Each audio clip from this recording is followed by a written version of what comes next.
And then the final piece of the documentary was, of course, we need to get, an American economist to actually like weigh in on this. Basically, it's like, what's the over under that these cars are going to come here? And he was just like, so. What's up, everybody? Welcome to the Smoking Tire Podcast. This episode is brought to you by Off the Record. I talk about them every week. You know them. You love them. We love them. Everyone loves them. Off the Record. Get you out of those tickets, those pesky little tickets. The cops are out in full force this holiday season. They got to make those quotas. Don't let it happen. Fight back. Don't plead guilty. Call Off the Record.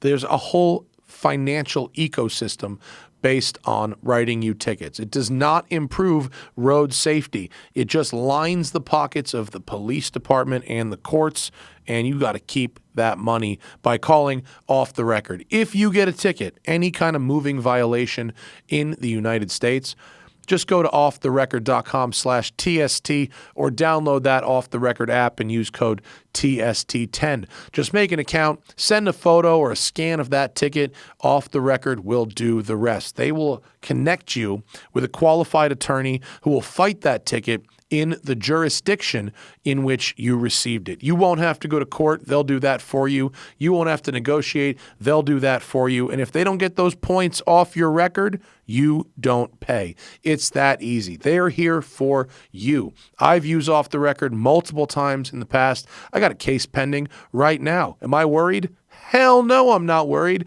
They're going to handle it. And I get emails every single week from you guys talking about how Off the Record saved your backsides. It is a great system we've got going on here. offtherecord.com/TST or code TST10 on the Off the Record app. Do it now. All right, folks, on this episode of the show, Motor Trends, Kristen Lee is in the building visiting us from New York. We love having Kristen come through. She was here to drive some Genesises?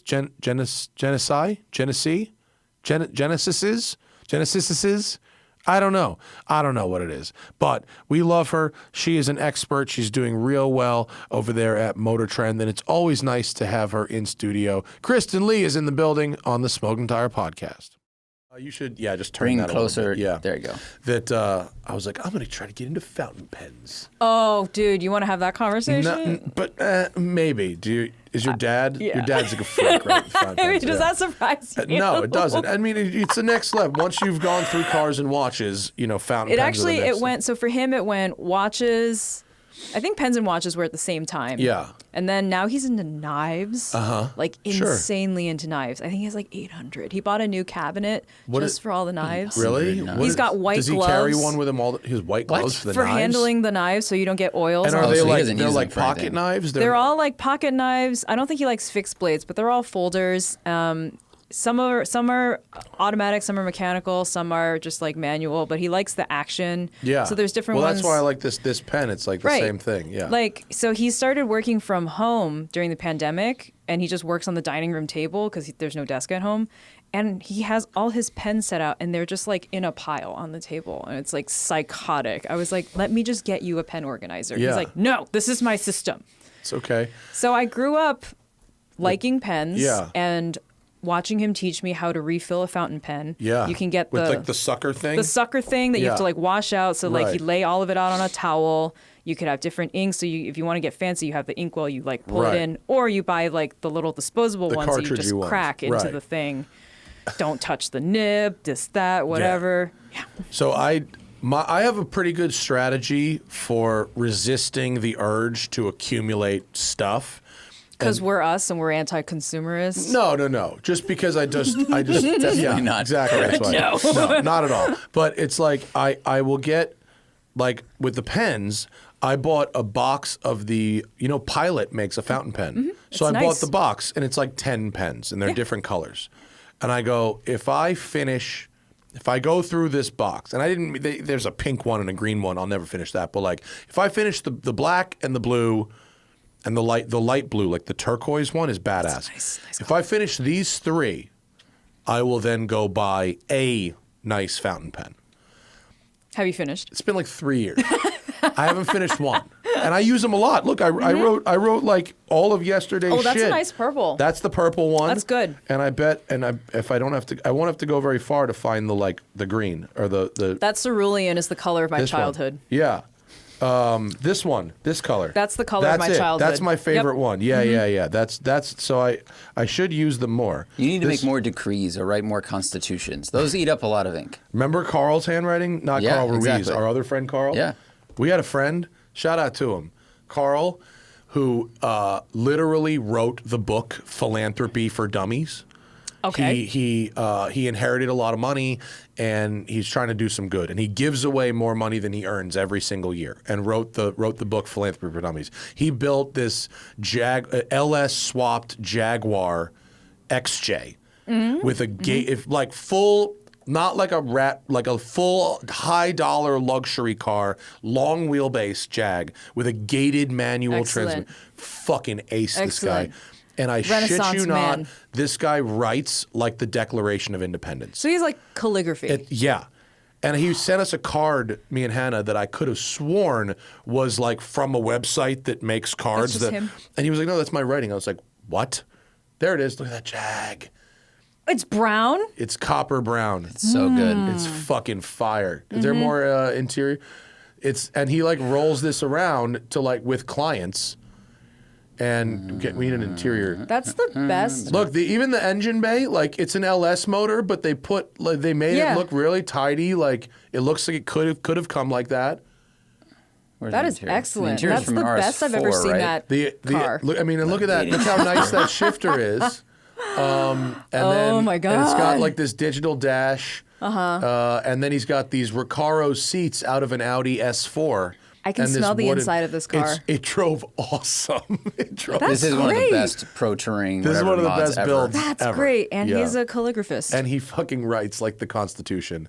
And he sent me he sent us this thank you card for something, I forget what. And we were like, is this real? What the fuck? And he sent me photos of his notes from Harvard. Because of course he went to Harvard, as you do.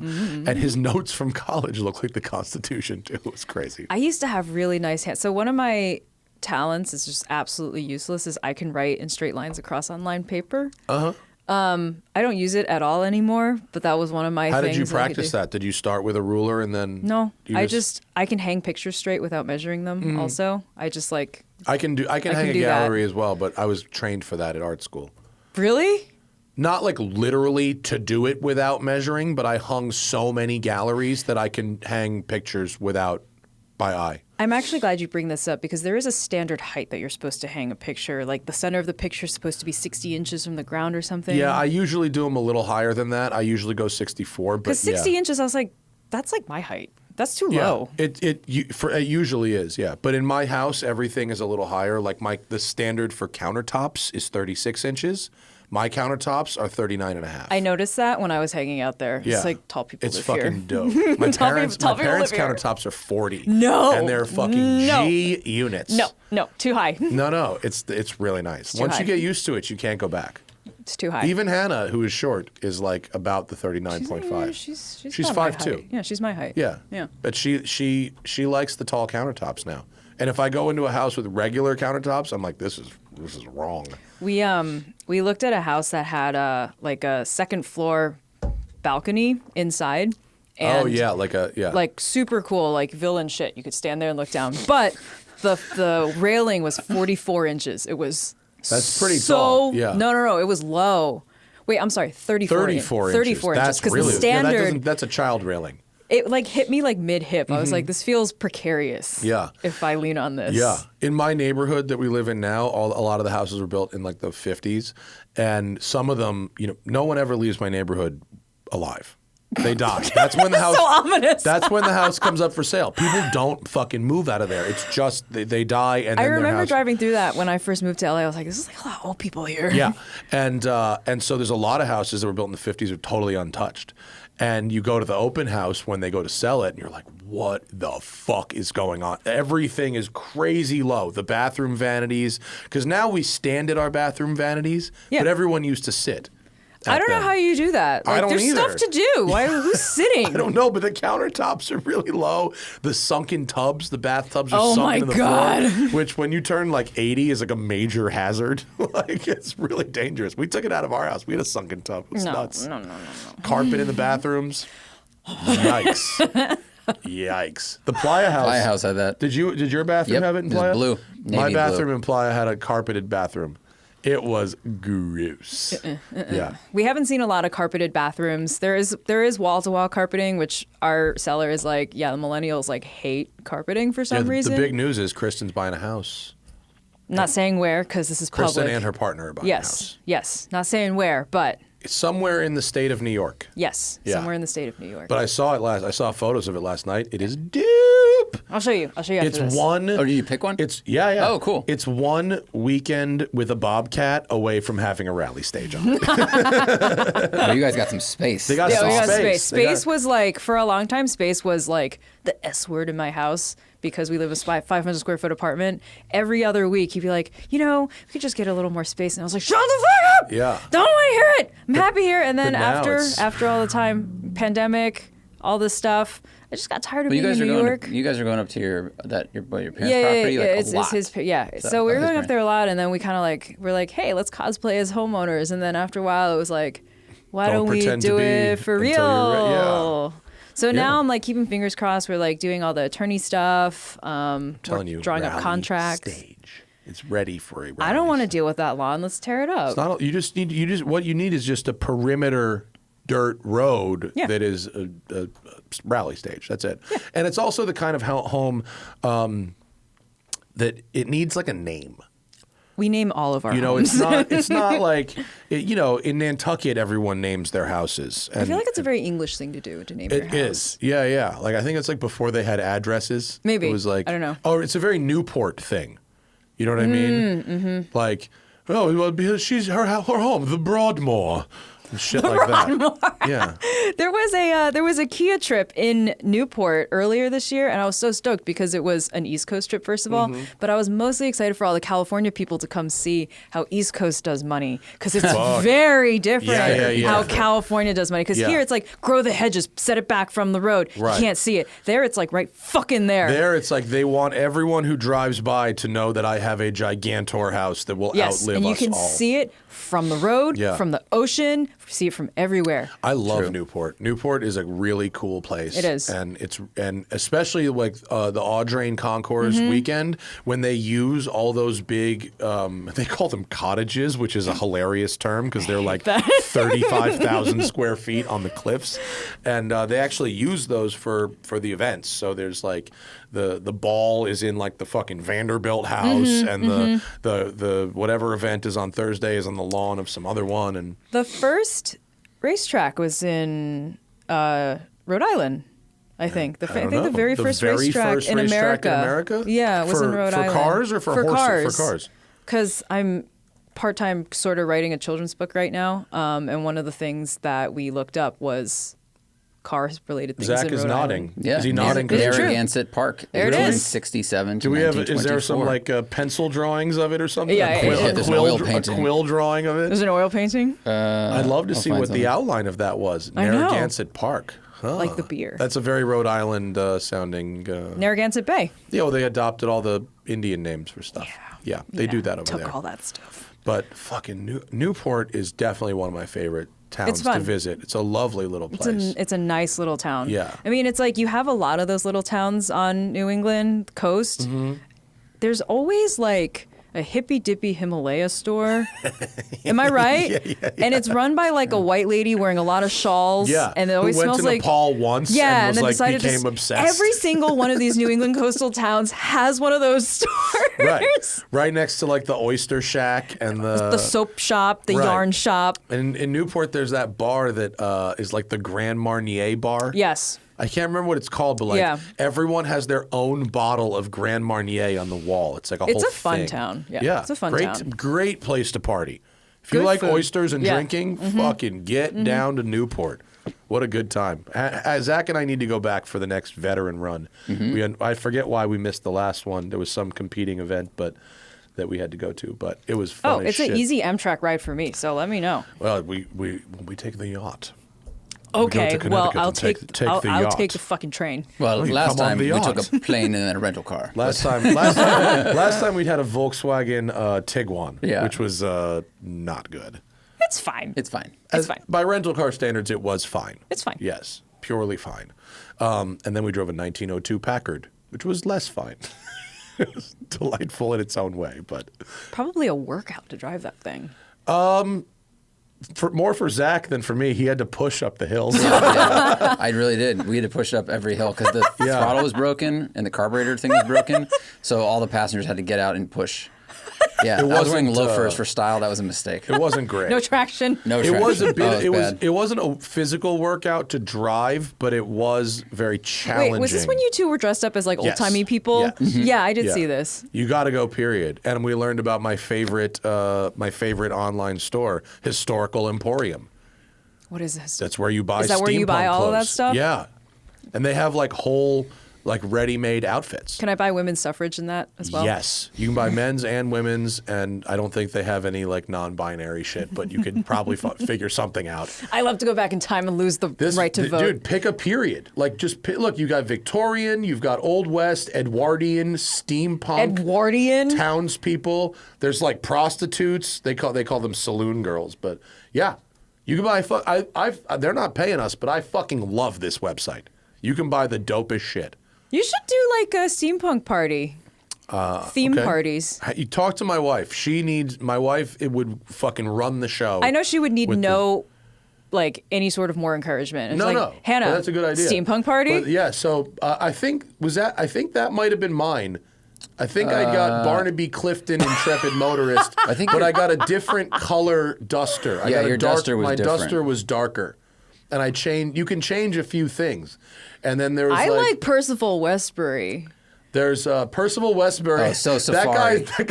That guy is here to shoot rhinos. Yeah. That guy is bringing. And then take a country. And then Zach was like the motorman. Go down. I think. I made my own, but basically yes. You were motorman adjacent. An alchemist. Legionnaire. Oh my God, that's $1,000. There's the fucking Dick Van Dyke chimney sweep. Well, it's as shown. It probably comes with some like extra shit, but it wasn't cheap. The stuff is pretty high quality, actually. Okay. But like I used it was $1,000, but it probably comes with the boots.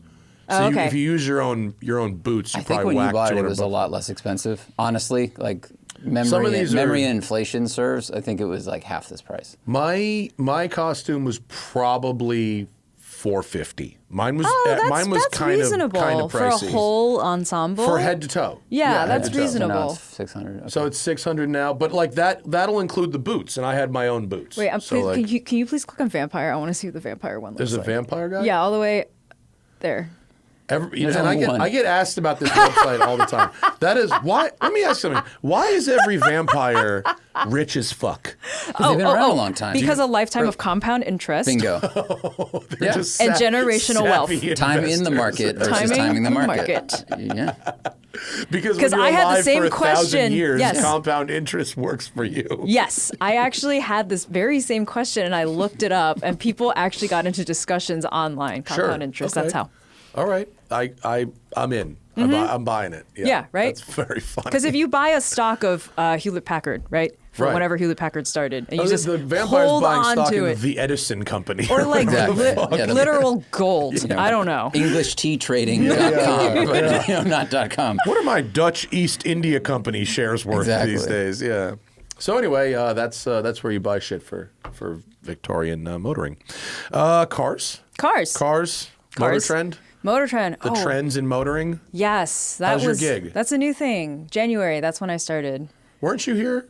No. You were not here after you got the gig? No. Oh, you were last year before? No. Okay. I was still at the drive the last time I was on here. But yeah, as of January, I've been on Motor Trend payroll, which is cool and also terrifying because I've been wanting Motor Trend since I graduated college, like 9 years ago. And now you have. And now I have it. You want. It all came true. You've run out of goals. That's it. I'm done. I'm going to retire after Cash this. out.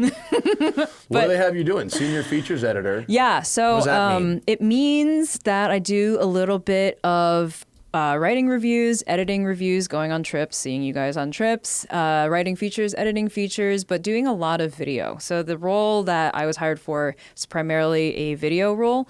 So doing a lot of the first look stuff where it's like, okay, here's the reveal of the car. Like, tell me about it. Do a piece of camera about that. Or do a first drive where we go on the trip and then we send a camera person out and we film all of that stuff. And also various other appearances they need, because I'm in New York and sometimes Motor Trend gets hired to go on like CNBC. They need a talking head for something. So they're like, okay, send me, instead of fly Ed all the way across the country and like show up for a 4 a.m. spot. Like, I could just go. That's a good gig. Yeah. And something else that just like fell into our lap when I started that I don't think anybody planned for was that big Mexico, Chinese EVs in Mexico documentary that I did with Miguel Cortina, who's the Mexico editor. So what had happened was Miguel had gone to Mexico and like saw all of these Chinese cars there that he had not seen before. And he was like, oh, that's kind of cool. Like, you know, there's like Chinese cars, they're Chinese brands, and some of them are EVs. Like, oh, I drive a few of them and like review them for fun on the site. And Ed got wind of it, and Ed was like, wait. There's like Chinese cars in Mexico, like Chinese branded cars in Mexico. And Miguel's like, yeah. Ed's like, you need to chase this down, because there is definitely a story here, especially if they're making like electric cars, like, you know, because Tesla just started that whole gigafactory in Nuevo León in Mexico. So there's something here. So put together like a deck or whatever, put together a pitch, come like present it. So Miguel put everything together, because Miguel is very good at his job. And basically I was like, okay, so this is going to be a documentary. We're going to kick you a bunch of money. You're going to go down to Mexico and you're going to see exactly what is up with those Chinese cars in Mexico, because that's the big question.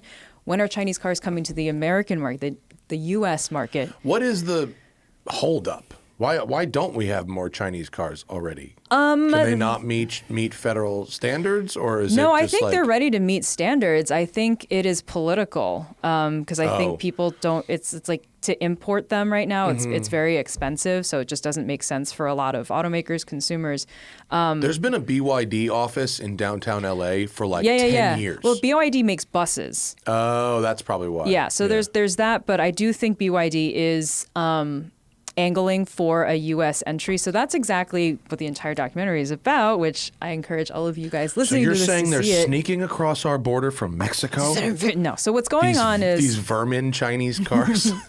So what's going on is under USMCA, you can import... Cars built in the U.S., Canada, and Mexico can come in without tariffs. Cars built in China, hit with big tariff, not good. So a lot of what the Chinese automakers have been doing is kind of just like trying out to see how Mexico is. It's kind of a test bed, because Mexican market is only like 1 million cars as opposed to our like 20 million. Yeah. So they're seeing if they can sell cars in Mexico, which they are. They're very popular in Mexico because they're attractive and they're technologically sound and they're affordable. That's the biggest Are they cheap? piece. Yeah. Yeah, it says their market share is now 19%, up from 5.7. So it's like moving quick. Year over skyrocketing. 2023, it increased by 62%. Because they only started coming to the Mexican market like last year. Oh. So it's like unprecedented. Yeah, I was in Mexico in 2021, and I did not see... No, this was all like... This is like happening now. It's moving really fast. So we went down. That's crazy. It is crazy. So we went down and we talked to some local automotive journalists. We talked to a few executives who represent these Chinese companies. We're like, so what's your plan for Mexico? They're like, we're trying to build a product here that's really good for the Mexican market. And we're like, hey, are you trying to move to the U.S.? And they're all like, no comment. But also... I could see it working out, because if they build a factory in Mexico, because Mexican manufacturing is already world class, like everyone uses My Mexican. fucking Mach-E was built in Mexico. Mazdas are built here, like Fords, everything is built in Mexico. I think my Focus RS might have been... Probably. The engine might have been built in Mexico. I feel like I feel like the car might have been built not in Mexico. Maybe the car was built in Where's the Canada? Focus RS built? Parts of it, I think, were Mexico, possibly the engine. I always thought the engine was built in England. I don't know. Zach will probably figure it out. My engine was built wrong. My engine was built with a Lincoln fucking head gasket in it. That's what you want. That's what you want. Recall. Built in Germany. Oh, okay. That's what. Was any part of it built in Mexico? I don't know yet. Okay. I feel like the Focus doesn't matter. Doesn't matter. So, point is, if theoretically a Chinese automaker were to build a factory in Mexico, technically the car would be built in Mexico, and therefore could theoretically be sold here in the U.S. Yeah. Okay. And so we also drove a couple of those Chinese EVs. We drove the BYD Ren Plus, which we picked because it's kind of like a compact size, so it's about the size of like like a RAV4 or something. Uh-huh. And what's it called? Ran Plus? The BYD Yuan Plus. How do you spell that? YUAN Plus. It's part of the Dynasty. YUAN. Yeah, it's part of the Dynasty. Oh, yeah, that's Miguel's review right there. Okay. That's us driving it. It's a very attractive car. Yeah. Very well appointed inside. Rode really nicely. I thought it rode better than the ID4. Mexico's got rough roads. So Mexico City's got rough roads. Yeah. And, these electric cars are the perfect Ooh, I cars. like the steering wheel. I like this interior. That interior is a good fucking time. It's Look at fun. It looks like someone really thought about designing that interior, someone did a lot of hallucinogens in college. Who fucking... It looks kind of like a whale. Is that the door? Is that the door handle on the left? You pull it back? Yeah, you pull back on it. Wow. You guys, if you're not watching the video version of this podcast, this is a funky-ass interior. Yeah. That has, it feels like the grandchild of my wife's Nissan Pao. It's got some Art Deco-y kind of vibes. That screen also, it rotates. Like in the Fisker Ocean. I think the Fisker Ocean does that. It's okay, we don't. But it's like. Did you drive a Fisker Ocean? I did. I went on the launch. We'll come Remember? Back to that. Oh yeah, right. We'll come back to that. So yeah, it was a nice car. What is that? What is this dashboard, which looks like the underside of a blue whale's chin, feel like? That's what I thought. It is well appointed. You touch it and it feels quality. It feels well put together. Soft or is that plastic? It's molded plastic. Okay, but is it soft to the touch? It's soft or is to it hard? the touch. Okay. And basically, what we wanted to prove, because I feel like there is this opinion that is held in the greater, automotive media and also U.S. consumers, that Chinese cars are like crap. They are garbage shit cans that are only copycats. And for a few years, in fairness, for a long time, that was the case. Yeah, because the Chinese only started building cars relatively recently, whereas everyone else has decades and decades of know-how. So I feel like the Chinese knew that they weren't going to catch up building internal combustion engine cars. Whereas EVs, everyone's on the same playing field. Everyone's roughly started at the same time. Plus, they're also manufacturing so many of the components, right? Yeah, exactly. Stuff, so yeah. Then also, and electricity benefits cheaper cars more so than it does luxury cars. We were just talking about this, like an electric motor in a Kia and an electric motor in a Bentley feel basically the same. So if your history is building very refined and powerful gasoline engines, and this other company's history is building buzzy, tinny 4-cylinder engines, and now they're both making EVs, that really benefits the cars at the bottom more so than the cars at the top. And furthermore, what happened during the pandemic was the Chinese government basically was like, all right, everyone, we're doing a massive pivot to EV. So huge incentives to build electric cars, huge incentives for people to buy electric cars. They put public chargers everywhere. So China's EV take rate is very, very high already. So these Chinese automakers are they're doing the thing. BYD is, I think they just surpassed Tesla in selling. The terminology is new electric vehicle, which is not pure EV. It's like EV it's and hybridized. And plug-in hybrid. Yeah. But they're a huge, huge global player. Yeah. So that's definitely the one to watch. So but what is the charge infrastructure like in Mexico? Sucks. There's nothing, right? No, sucks. We had to go charge. Our hotel didn't have a charger, so we had to charge it at Chapultepec, or we found a charger a couple miles away. It's like in New York City. It's bad.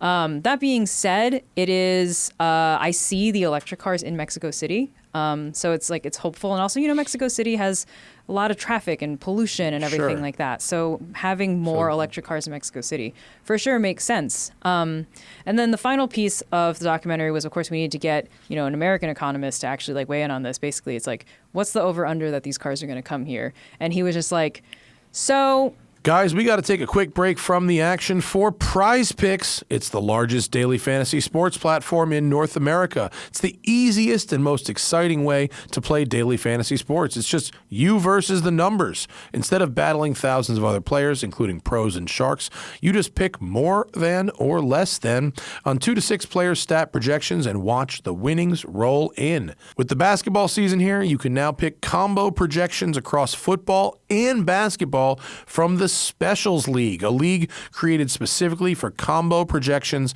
that include 2 or more players from different sports or leagues. For example, LeBron James and Travis Kelce at a 10.5 combo of 3 points made plus receptions. Want to play alongside some of Prize Picks' favorite players like rapper Meek Mill and comedian Andrew Schultz? You can now find community plays under the promos tab of the app to view entries from some of the biggest names in the Prize Picks community each week. This week on Prize Picks, I'm selecting Steph Curry for more than 29 points and Nikola Jokic for more than 10 rebounds, Anthony Davis for more than 2 blocks, and Damian Lillard for more than 4 3-pointers made. Prize Picks even offers a reboot policy so that your entries stay in play even if one of your players gets injured. For football and basketball games, if you have a player who exits the game in the first half and does not return in the second, that player is rebooted. Prize Picks is the only daily fantasy sports platform with an injury insurance policy. It's fast, it's fun, it's easy, and even if you're like me and you don't know anything about sports, you still got a good shot at getting that loot. So go to prizepicks.com/tire and use code TIRE for a first deposit match of up to $100. That's prizepicks.com/tire and use code TIRE for a first deposit match up to $100. Prize Picks is daily fantasy sports made easy, and thank you for sponsoring this week's podcast. So it would be really cool if they did, because it would mean more competition for U.S. buyers, which means prices come down because everybody is sick of really expensive cars. So the consumer wins that way. However, the U.S. is probably going to enact protectionist measures for manufacturing because the U.S. is very protective of auto manufacturing jobs. Right. So to try to maintain that, they might move those goalposts around to like block. It's funny, they're like protective of these manufacturing jobs, but like they're in Mexico, they're in Canada. It's not like they're doing a great job of keeping them purely in America anyway. Like what an American brand, it's like there are European cars and Japanese cars that are more American than many American cars. And also like there are Lincolns and Fords and all the Polestars are all made in China. Yeah. Already. Like it's happening. They just don't have Chinese branding on them. Right. It's already being done. Yeah. So we don't think that maybe they just need to start like a brand in America and just sell these cars under a different name. That, or I think what might wind up happening is some of these bigger automakers just partner with like a Chinese manufacturing plant in Mexico and try to bring down costs that way and do some kind of partnership there. I could see that happening. But yeah, the economist we spoke to, who sadly has since passed away, R.I.P. David Dollar. David Dollar? His name is David Dollar. He was a Brookings Institute foreign policy expert on China. Did he change his name to Dollar? No. Miguel found this guy. He was wonderful. Conclusion. He was wonderful. Mr. Dollar, what would you like to do with your life? Like it the guy really on British Bake Off. His last name is Hollywood. And his family's name is Hollywood, and he got like someone in Hollywood tried to sue him for that, and he went, "Oh, really? Yeah. Like my country." Paul Hollywood did a show about cars that was a lot better than I expected it to be. I watched an episode thinking, "Oh, this is going to be trash," and it was actually kind of decent. I love it when that happens. Yeah, I thought he did a good job. Actually. Quick context: according to the Bureau of Labor Statistics, 4.3 million people are employed by the automotive sector in the United States. Mm-hmm. Yeah, so it's not an insignificant amount. Yeah. Mm-hmm. So I understand very much the anxiety and the protectionist measures that we would want to take to protect those jobs. But then you have to think about the consumer who, I'm sure you hear in the comments, everyone keeps making these electric cars. Who can fucking afford them? Yeah. Who can afford an $80,000 like Silverado EV work truck? Sure. So expensive. So I always err on the side, or I always side on the side of the consumer. So anything that can benefit someone buying a car, especially if you want to, switch over to an EV, I'm for.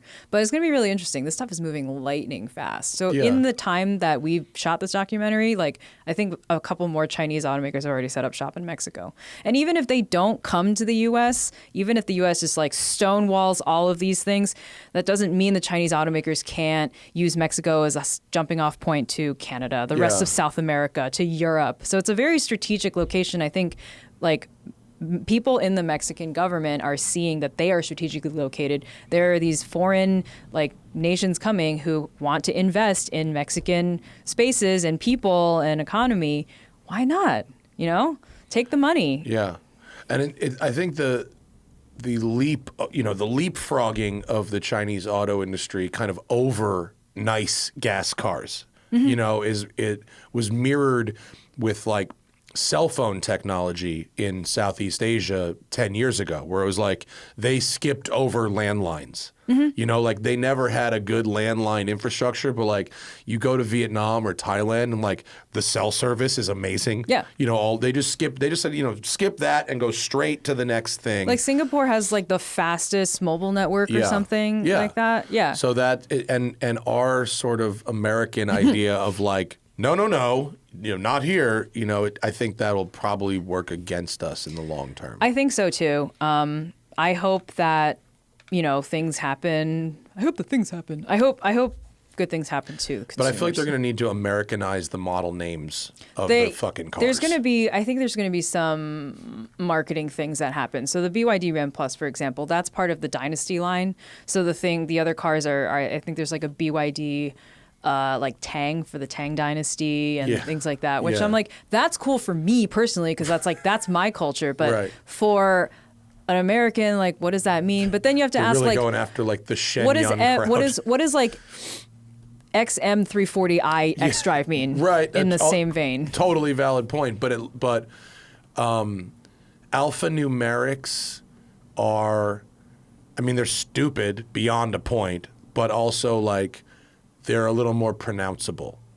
Yeah. Well, there's also, I think there's a benefit to their meaninglessness. Right. It can be universal, because you just go, I have the 457, whatever the fuck. And it doesn't have to mean anything. They don't have to look at what does this word mean in this country or this culture versus a different one. Yeah, there's going to be that. And plus there's the quite rampant anti-Chinese feelings currently to overcome as well. Right. So a lot of headwinds. Yeah. Fascinating to watch. Yeah. And when you go to other places, such as Europe or wherever, like there's fucking Chinese cars all over the place. Yeah, they're everywhere. Yeah. Everywhere. Yeah. And some of them like are...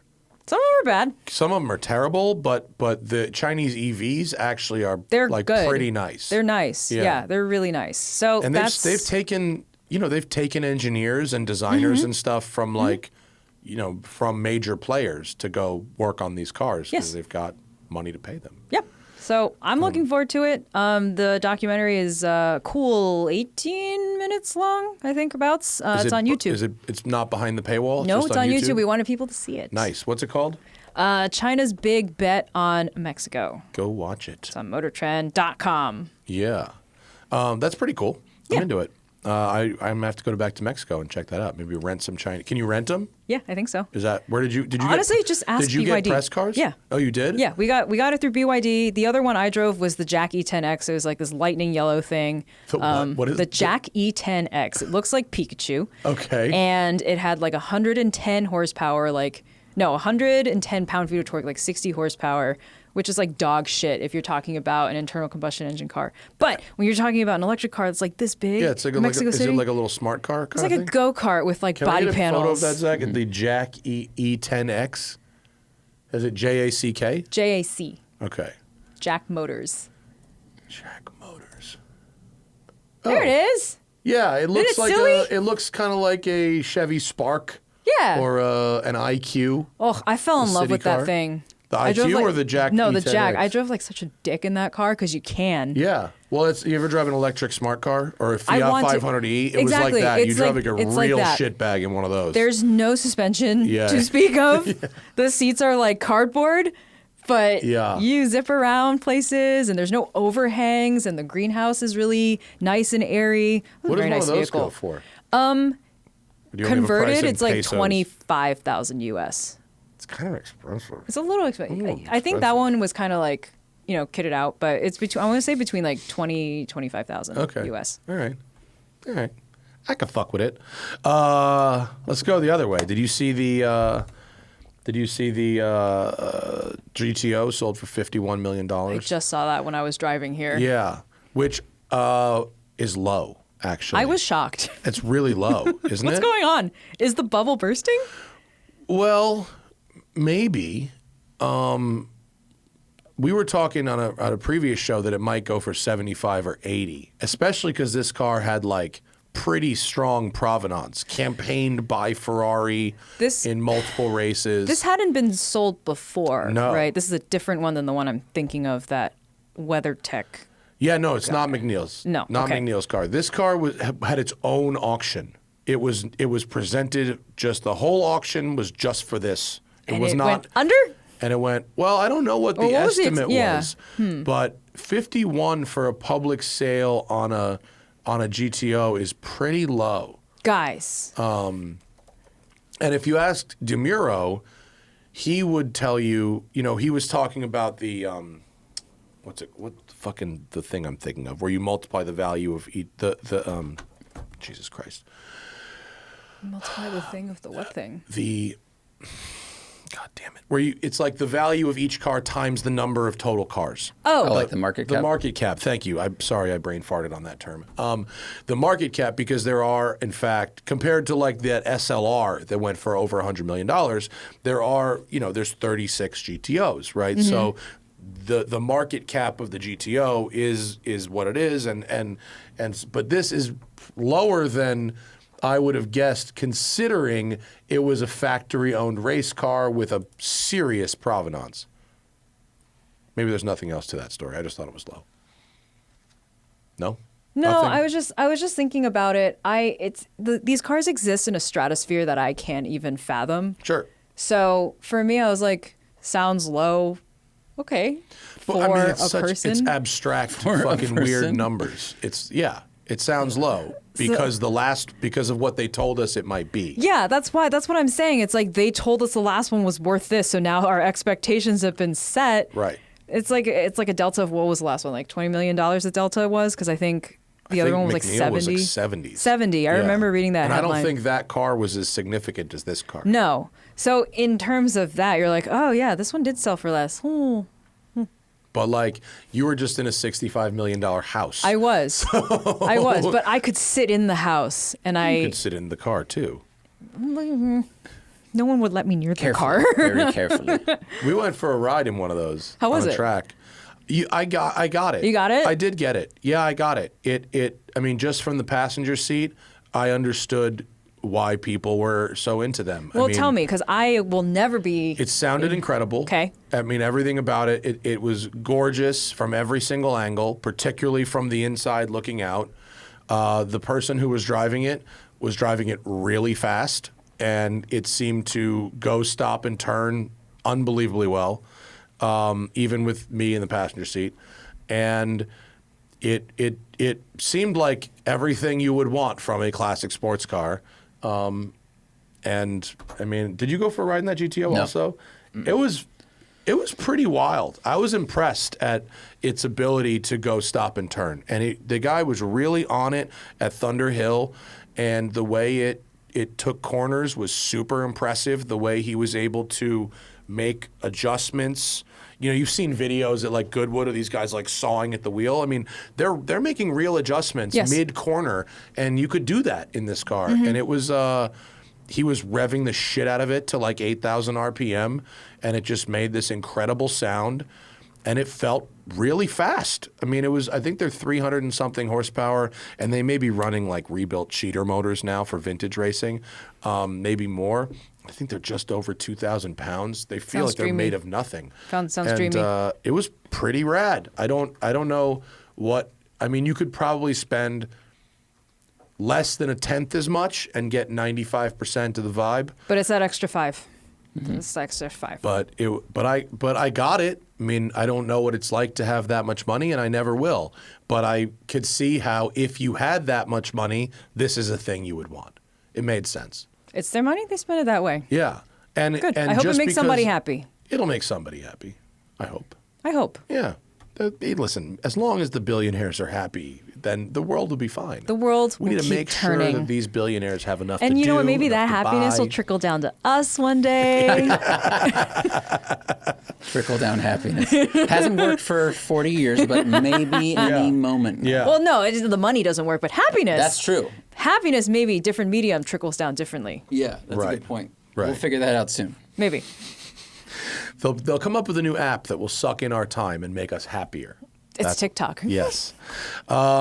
I saw on Road and Track this morning that the NTSB has recommended active intelligent speed limiting features on new cars. Interesting. So they're not a governing body. They can't make these rules. They can only make recommendations, which we've seen go really well when it comes to Tesla and their bullshit. Of course. But they are after this crash where 9 people died. Ooh.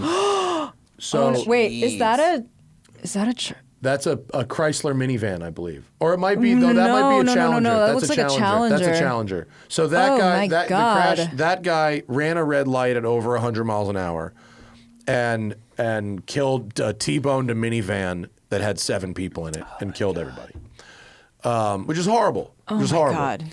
And obviously, in that type of collision, that was the impetus for this. In that type of collision, sure, speed is a factor. I might argue that the fact that he ran the red light is actually the leading cause of this accident. Not that he should have been doing 100 miles an hour, but I don't like if there was a speed limiter on this vehicle that kept it to 60 or 70 miles an hour, but he still ran the red light. Yeah. He might have killed 4 people instead of 9, but it still would have been a real problem. So what you're saying is this is tragedy, terrible, but perhaps not the cleanest example to hang this recommendation on. Well, there's, because there was other factors? Twitter and shit. Right. Like on Twitter, there's a lot of I read a lot of this anti-car stuff. There's a big crossover between urbanism, pro-cyclist stuff. The fuck cars subreddit is very loud. The fuck cars thing. And as a car enthusiast that also doesn't want to murder a pedestrian or a cyclist, I'm trying to straddle car enthusiasm and freedom to drive with actual practical measures that will keep people alive, right? I think about this every goddamn day. Every day I think about these things. How do we square being enthusiasts with people who are also conscious and we support trains and mobility and access for everyone and road safety and environmentalism and urbanism? How do we square with all of that? Because I feel like at the very core of it, you don't need to commute all the time because commuting sucks. Like, my parents commute, and they don't like it. If there was, a beautiful train, they could take it. Well, you don't have to force people out of their cars. No. If you provide a better option, many people will take it. Many people will take it. Voluntarily, which will also improve the lives of people who do choose to commute in cars. Yes. Right? So you have that. You don't need to connect every vehicle electronically because it's been proven that you can paint road lines in a different way using no new tech, literally paint, and completely change traffic patterns in a way that is safer for cyclists and pedestrians.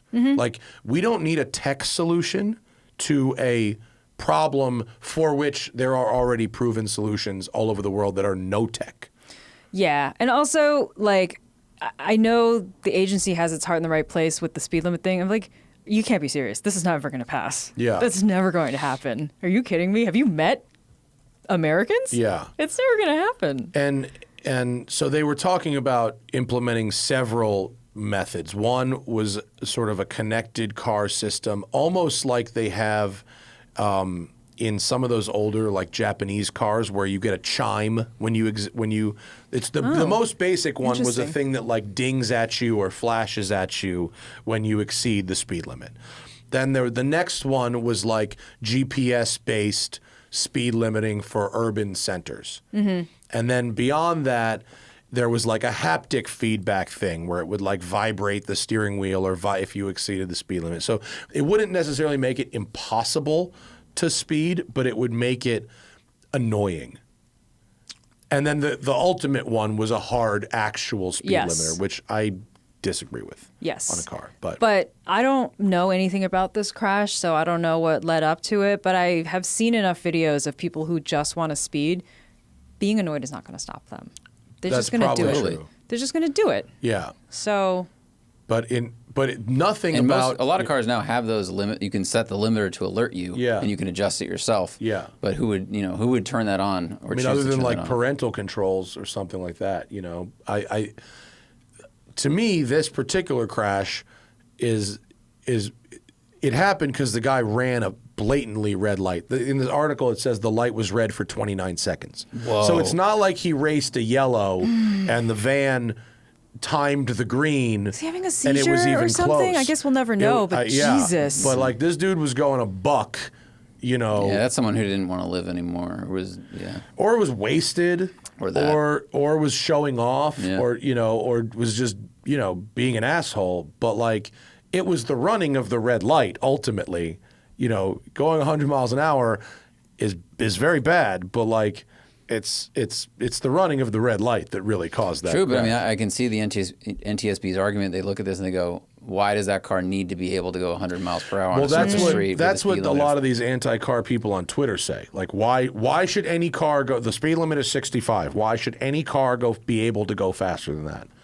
I don't have an answer for this, for the record. I'm just like, I don't. I mean, I don't think we could justify one. You know, like I love cars, but it would be there's no argument I could put forward that would say like you should be able to run 3 times the speed limit on this road in case of imaginary scenario that I can't. What if a dragon is chasing me? I can't think of a counter argument. That's the thing. Yeah.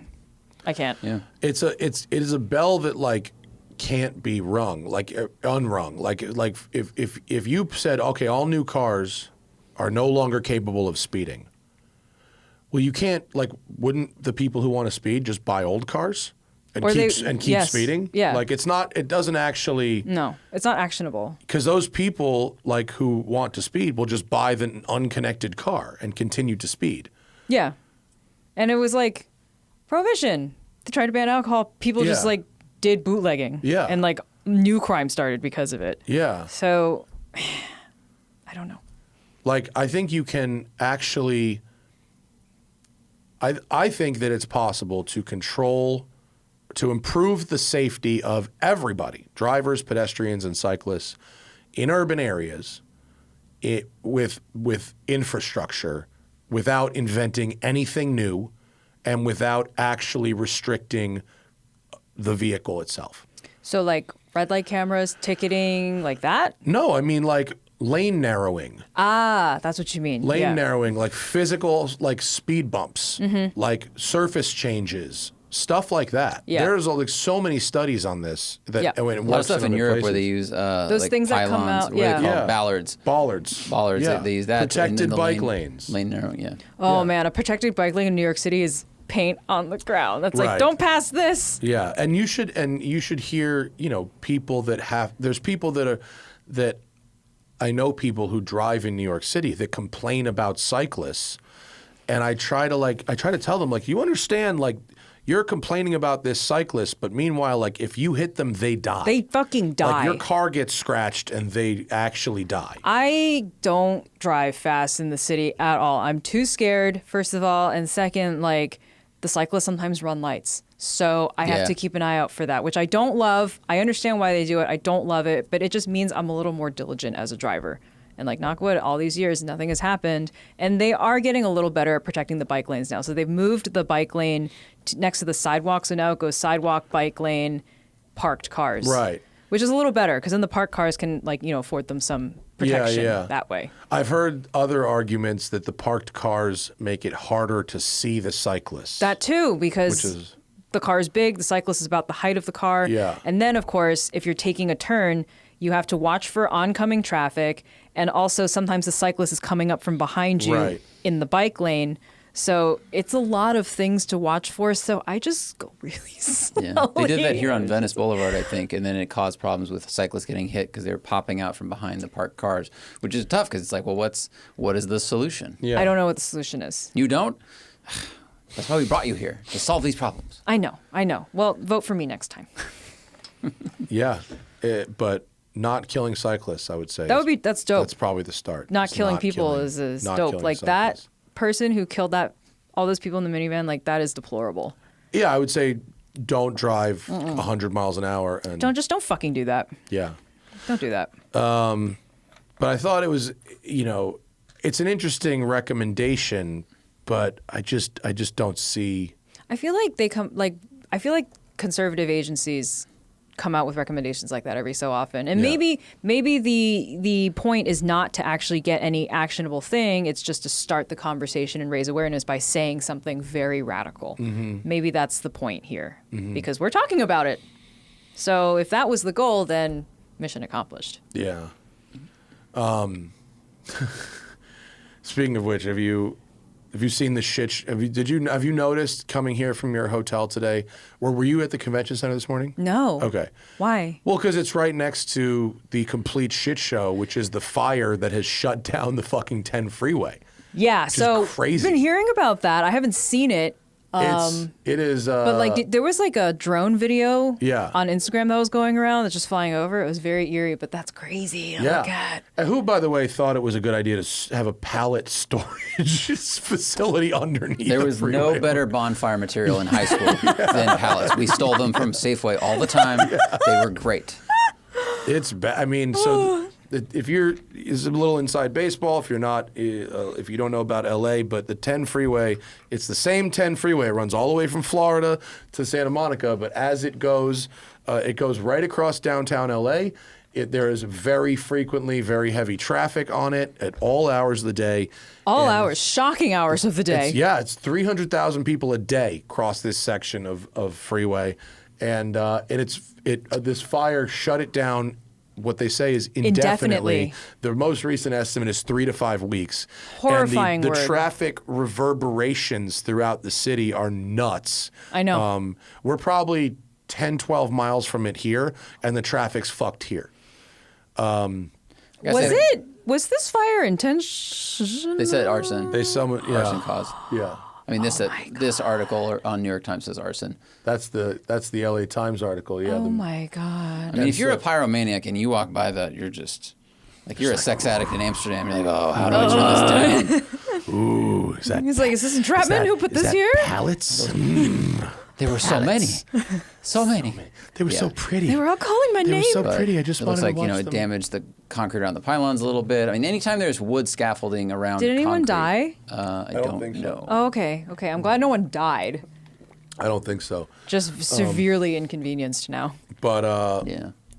Dude, it shows. It was those bicyclists. It just shows like how stressed our infrastructure, our driving infrastructure is specifically. We don't have another option here. No. And if you take away one highway, like the whole fucking city. It just all comes I saw an interesting option. We brought a dog to daycare the other day, and this woman rolled in on roller skates. And I said, oh, are you out on break, or is this how you commute? And she's like, it's how I commute right now. My car broke. So she takes the metro train with roller skates on and then skates like half a mile from the train station. Blades or quads? Quads. Yeah. There's a resurgence in quads. They're popular in Venice quads are the vinyl records of roller skating. Yeah. They're hot I now. learned on blades because I'm a 90s kid. Yeah, me too. Me too. But I dated a derby girl for 3 years, and so it was like I couldn't even hang out with them with blades on. They would get real shitty about it. Had to buy quads. Oh my gosh. That's a move though on the I was metro impressed, with the. How far was the skate after the metro? It's like half a mile. That's not so bad. That's all right. What? I would walk that. I mean, look, she got places gets to there be, quicker. dude. I guess she gets there quicker. I don't know. Might be having some fun. Time is money. Time Could is be money. all right. I don't know. I see if I'm in New York City, I see half a mile. I'm like, oh, we'll just walk. I would at that point. Different I mindset. might buy my own bird scooter at that point. For a predict, I did. I mean, when I went to Newport, I bought a bird scooter. Yeah, I remember that. It's like $240. Do you still have the Vespa? Yeah, it's downstairs. Yeah. It's the best. It's the best. She could get one of those Honda. A Moto Compacto? Yeah. Did you ride that? No, I wanted to. I kind of want to. You didn't ride it either? No, I didn't Zach, get did to. you ride it? No, they have them at the Honda Center in Torrance, and they said I could come down and have a go. I just haven't had the time yet. It seems fun. Seems like a good time. It's supposed to be like 40 pounds or something. Yeah. So it's like goes into a trunk. It's not heavy. It's awkward. I don't know, but also like my buddy, shout out to Brad, owns this company called Jackrabbit Bikes. Have you seen those? Which they look like a 2/3 scale BMX. Cute. But no pedals. Okay. Pegs, throttle, and like a 10, 11 mile range. Can I see a picture? Please? Yeah. They look like these. Oh my God. Yeah, and they fold. So he fit 4 of them in the trunk of a Nissan Xterra. How does it fold? Where does it fold? The handlebars, wait, hang on. Where's the foldy picture? There is a folded picture somewhere. It got to be. Dang it. What's the little electric? There it is. Oh, There, go down. Go show it in the trunk. There it's not. Oh. Sorry, the wheels kind of tuck. The handlebars fold, and so it sort of lays flat. Gotcha. The pegs fold in, and the handlebars go 90 degrees, so that it can lay flat in your trunk. And you stacked 4 of them up. What's that little bike thing? I saw it at Rensport. People were riding them around. It's like a very odd shaped, like, e-bike, and it has like a chair, like a seat that kind of like arches out from like the center position. I'm doing a horrible job. Is it the Saunders Metacycle? What does that look like? It looks like some Terminator level shit. Maybe. Like almost like Jonathan Davis from Korn's Who was riding microphone. it? Justin Bell was riding one. Uh-huh. And the Metacycle is rad looking. I didn't know what. That's this thing? No, it wasn't that. These look really cool. Those do look cool. This looks like an electric motorcycle. It is, but it's not like quite. It's I think it goes maybe 60 or like middle 50s. So like it has motorcycle, but like you really wouldn't want to ride one on the highway. No, but it's like there's motorcycles that top out at 60, so it's got blinkers and stuff. Yeah, I don't think it needs to be registered though. I think it is actually considered a bicycle. People are threading the lines, man. It's amazing. Yeah. No, I don't. Is it the cake one? Maybe the cake one. The cake one is one that looks pretty basic. It looks kind of like a tuning fork. I don't know how else to describe it. It's very strange looking. Not a Super 73. You know what that is, right? I don't know the ride thing. I don't know. Cake, 2 wheels. The cake looks like this. It's not that. The cake looks like you made it in shop I will find class, it and I will really DM it. I will expensive. find it and then I will DM it Zach, to you. just Google like funny looking e-bike and see what we The get. results, we're gonna have millions. Yeah, probably. I don't know. It's not even that important I that bet we if remember what it e-bike is. turns into one. Anything? Anything there? No. I don't see one with a banana seat. Oh, it's that funny looking super light. I think it's like that one. That thing? Yeah. Oh, this looks like it almost looks like a bird scooter but with a seat. Yeah, that's the one.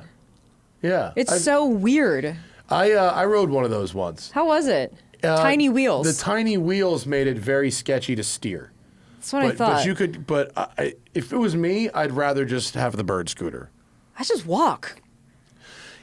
I don't mind walking, but the thing for me is I don't like being like sweaty at work.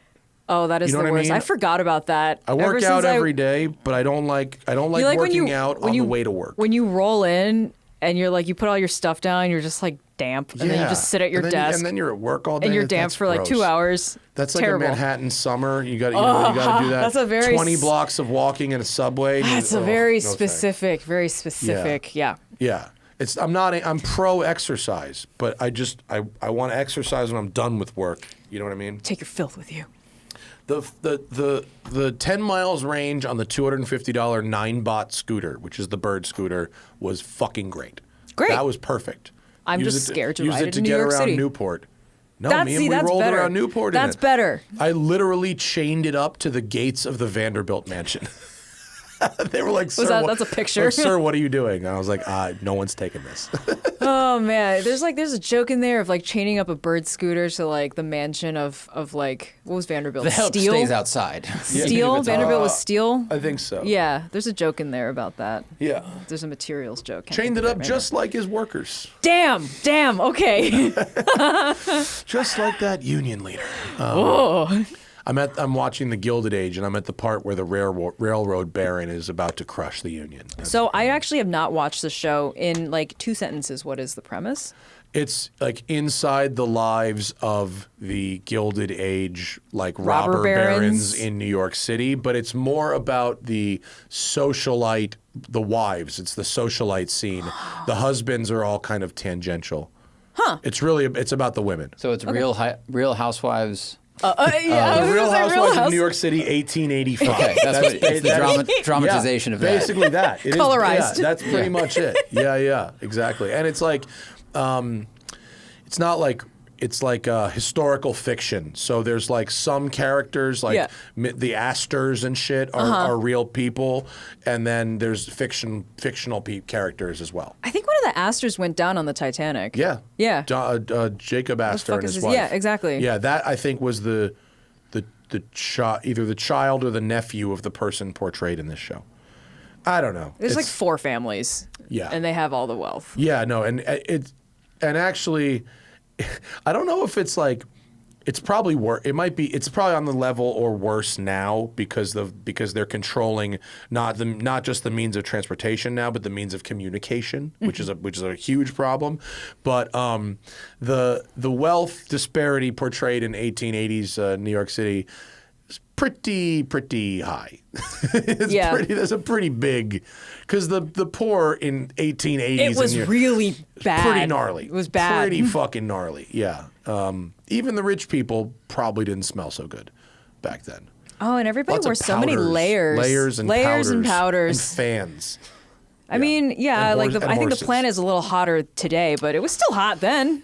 They were burning a lot of coal. So gross. So gross. Let's see. Zach, do we have some Patreon? There are a ninja lot of to- questions. We do? Yeah. Great. Let's talk to the people who paid to be here. It's the Patreon, patreon.com/thesmokingtire podcast. You want to get the live stream? You want to talk to us on the show? Do you want an ad-free listening experience? Get to the Patreon. It's patreon.com/thesmokingtire podcast. Let's see what we have. Clinton says, did anyone go to the Velocity Invitational? Do you feel like historic events like this and Rensport will be big like Goodwood, Hill Climb, and Revival?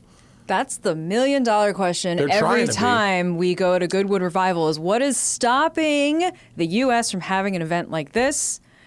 I don't know. I feel like the whole Goodwood thing has World War II going for it, which didn't galvanize us in a way it galvanized England. Sure. And I think that is part of what is driving it. Because if you guys have been to the Revival, right? Mm-mm. It's all like rah, rah, rah, like war. And tangentially, is it like cars? But no one's ever told us that. a lot of They've it told is us, they've a been like, lot oh, of it it's is period this and that. a lot but no of it one's is ever- World War II energy. A lot of it is because there's a okay. whole like airfield with old RAF planes and things like that. So there's a very powerful war sentiment that's part of it. Oh, that's so interesting. Yeah. No one's ever mentioned this before. That's why there's not a lot of Porsches. I don't know if that's why. That's my conspiracy. That would be thought. very funny if that showed up. But Guys, we cool now? Everything good? so I think, yeah, we don't have like a big galvanizing episode like that everybody looks back on like really fondly. It's not really a thing that we have. So I feel like that is probably part of it. Because if you ask like any British person, like, hey, like, what was the war? They're like, oh, well, we got the ship bombed out of us, but we fucking won. And that's the sentiment. Yeah. Okay. Well, the guy who runs Velocity Invitational was the guy who drove me around in that GTO. Oh, cool. His So name he's is a Jeff. good driver His name and is he Jeff, likes yeah. to throw parties. Yeah. I mean, and he makes wine. And so that's Another nice. Renaissance man. I would like to go. It's the kind of thing I would probably enjoy, especially if I got to drive something. I get invites to it. I can never swing it, but I would like to go just to see. It seems like from the first year to last year to this year, they are moving in the right direction. Yeah. But Goodwood, I think your points are interesting, but I also think there's something about that Duke of Richmond guy. Yeah. And the fact that he owns all this stuff and allows it to, I don't know, like you could never get as close to the hill climb or the racetrack at Sonoma or Laguna, if you're using a proper racetrack versus the sort of small little track like they have at Goodwood or the hill climb where they have fucking hay bales, it gets you closer to everything. Do you think also culturally, sometimes the English enjoy cosplaying their own culture? I don't know, like a tidier way of saying that. Yeah, like We do, the but period, it's always Civil War the period reenactment. It's dress. whenever not good. whenever it happens in the U.S., it becomes like Civil War shit. And Yeah, it's not like, the good part of It's our not the culture. good part Yeah. that we want to, So I'm curious if that has something to do with it. Like, obviously, so Revival is like, what, like 1930 to 1969 or something like that, which is like right smack in like World War II, end of World War II, into like rebuilding. Right. Basically. So there's a lot of like national coming together, unity and everything. And I don't know if we can say that we have that similar period. This is my same point that I'm just making over and over again. Well, we do have like the mobilization for World War II when the car companies built airplanes and shit, and we've got the part where, Ford beat Ferrari at Le Mans and yada yada. Do you see like a whole festival around that though? From an American perspective, no, not at all. I mean, if you tried to do Goodwood here, it would be the same. Yeah, it would be that. It's not like I'm not sure, not to I get why you could go, yeah, do that here, because there's people who would want to see it who don't necessarily want to go to England. Cool. But I'm not sure what they could do to take that to the next level. I think they're also, in Goodwood, they're pulling from all of Europe, because Europe, they have Europe and Britain. All of them have a pretty deep racing culture and a stronger connection to it than I think we do. Mm-hmm. And they're pulling from that whole pool to one small event. Right. Whereas we have to, try to bring them all the way over here to bring some of that, je ne sais quoi, and it just doesn't really work. The je ne sais quoi, huh? Yeah. The Europeness, your Europeanness. I mean, they just they have. We're too cowboy French for cars, this. Italian cars, British cars. Like Britain has a very deep heritage and pride, I think, in racing. Yeah. Where like we have these moments that we're excited about, but so much of it seems like it was just used to sell cars, and I don't think the general population of America, like, remembers and deeply cares about racing in the 50s and 60s. And we also have like Monterey Historics, which is kind of it already. Yeah. That's already that's pretty much already it. So a lot of people who talk about bringing the Goodwood revival here sort of brush over Monterey Historics like already being a thing. True. Is it that Monterey Historics it's like a difficult event to attend? Could that be part of it? As a spectator? Yeah. No, you can just buy a ticket. You can just buy. Yeah, anybody can buy a ticket. Is there dress requirement? No. Maybe the thing with Goodwood is like what makes it magical is that it is so all encompassing. Like you walk in and it really feels like you've stepped back in time, because first of all, there's no advertising anywhere. Yeah. So you won't see like a Smart Water ad on the side of like a D-type. That's literally not allowed there. So everything there is period correct to what is on the walls, the food that is being served. Yeah. Could we cut advertising out of, an American event? I don't know. That level of commitment is pretty. You need a fucking Duke. You need a Duke. You need a Duke. Yeah. Basically, where can we find one of those? I don't know. We don't have any Dukes. And it's probably a good thing that we don't have any. I think that's probably true. Tyler wants a cat update. Well, we're down to 3, which is unfortunate. I know, I saw R.I.P. that. Pico. But everyone's doing well. Everyone's enjoying themselves. Finn has become a real sleep-in cat. When we get up, when Hannah and I get up at like 7 a.m., Finn stays in bed for like 2 more hours. Ugh. He is a lazy cat. Me. And if Kristen has cats, she can update. Oh, as well. I am highly allergic. But are you going to get pets when you move to the country? We want dog. Yeah, that would be a good dog house. Yeah. There's already a built-in dog run in the back. Oh, cool. Yeah. Nice. Let's see. I don't have an answer. Chew Down says, it's on a monthly basis, how often would you say Johnny gets hauled before HR ballpark? I think Johnny's job is pretty safe at Motor Trend. I wouldn't worry too much about him. No, Johnny's good. Miguel says, lots of talk about the Cybertruck lately. Are they actually coming for real this time? I think they'll deliver something. I'm seeing them. At some point. There's trucks. There are prototype trucks being driven around. I think, considering they're supposed to be delivered to customers in 2 weeks, I think we're still seeing too much of the development driving happening. Yeah, a lot of development driving. And, our industry friends have seen them parked, and they're like, this shit ain't ready. Yeah, I mean, a couple people have posted pictures of a truck that had better panel gaps. There's a black one. No, that's Franz's prototype, and it looks like straight garbage. Yeah. And I said, I don't know when that truck was built. I don't know what stage of validation is.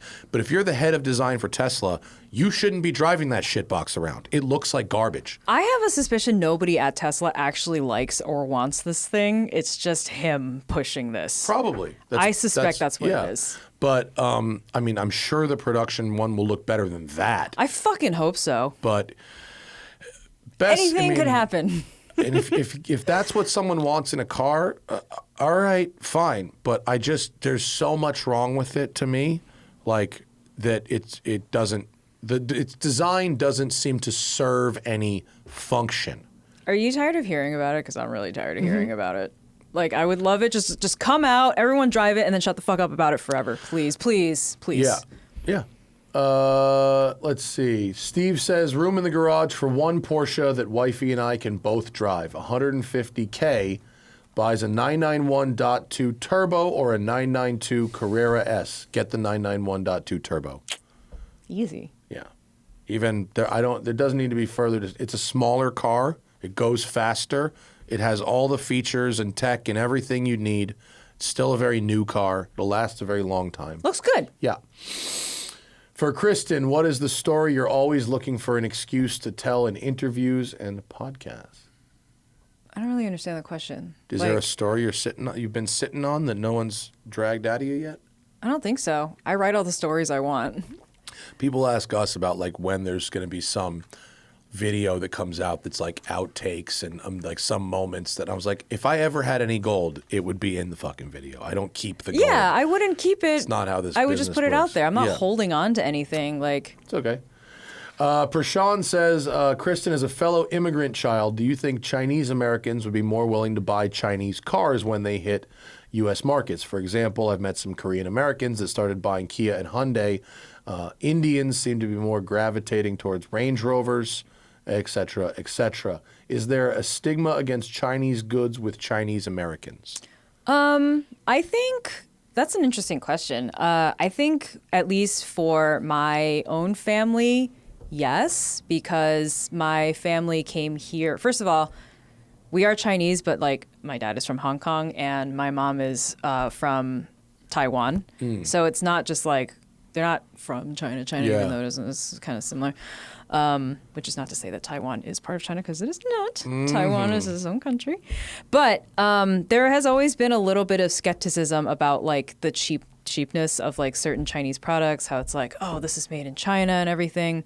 I don't know how much of that is just listening to the sentiment of being in a white middle class place where like that's what everyone says, or if there's like actual evidence of it. But I did hear that stuff like growing up. But I think a thing that we do in our 30s and as we grow up is just to like really evaluate all the things that we grew up hearing and try to like unlearn some of it, especially if we see that it is not always working out. Do I think Chinese Americans are going to buy Chinese cars? I thought about this a lot. I don't really think people really give a shit where the car comes from. I think a lot of people care about how much the car costs, whether it has the features they want, if it's reliable, and what the resale value is. Now, if that happens to be a Chinese car, I think a lot of people are going to buy it. If it's not a Chinese car, then people aren't going to buy the Chinese car. I think really it is as simple as that. I really don't think most people think that, oh, Toyota's a Japanese car and I'm Japanese, or like I like Japanese items, therefore I'm going to buy a Toyota. I don't really think that really has any bearing on anybody's thought process, at least for the average consumer. Okay. James OG, I recently money shifted my GT3 RS on track. Ouch. It's a keeper car, so I'll have the engine rebuilt to ensure everything is in shape. However, for an extra 45,000 pounds, I can upgrade to a Manti 4.2 liter motor. Based on your demand experience, is the juice worth the squeeze?